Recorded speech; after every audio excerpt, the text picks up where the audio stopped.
Figyelj! Figyelj! Ott a túloldal, ott a Zsolti! A Zsolti, ott volt a Zsolti, miért nem oda? Hát oda akarta, csak nem jött össze. Most is jó megy az. Jó van. Galam! Cseréljél az ágyúval! Nem kell, hagyd maradjon. Menjél befelé! Ne, hagyd maradjon még. De menjél befelé gólt lőni! Ja, már most már kell. Ne rögjenek simán. Az önbizalom. Na, akkor. Szép volt, Lacika! Mi? Menj már leül, bazd a kispadra, ez még mindig itt. Nem, hát figyelj, vagyunk ennyien, cserélni is kell. A Szabót nem nehéz felvenni, mert egy helyben áll mindig. Szép volt! Ez kapura ment volna, Feri, láttam! Jó is. Mármint a bejárati kapura. Ott a Zsolti! Beszorítottuk őket, ez jó. Balszínre húzod ki neki, Laci! Az meg ezt. Laci, balszínre, ne arra! Na végre már! Ez az van. Jajjaj!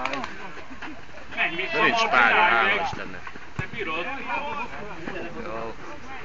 Szép volt, Virág! Marcika, ilyenkor menjél, ha elveszted a labdát, fia. Balszél, Ne úgy, mint Faterod. jó. Visszalépett, ez az egy nem volt. Hol visszalépett? 10 perc van még. Két gól. Van itt. Bocsánat.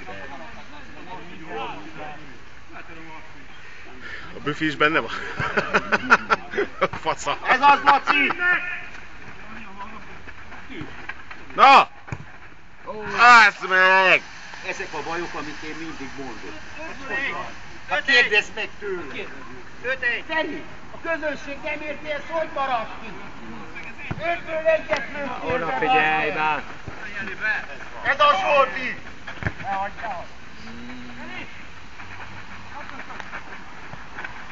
Ez az! Jaj! Jaj! Öreg van! Jaj, de te... Ezt kihagyni, bazzeg. Nem adta meg az a személybíró nőnek! Nem, ez volt pont! Ilyet nem ad meg, ez nem igaz. Menjél be! Bármit megadhatott volna, nézd meg. A bíró mindent megadott volna neked! Internetre föltesszük. Vigyázz, Lucsó! Balszél! Ennyi elég is volt már.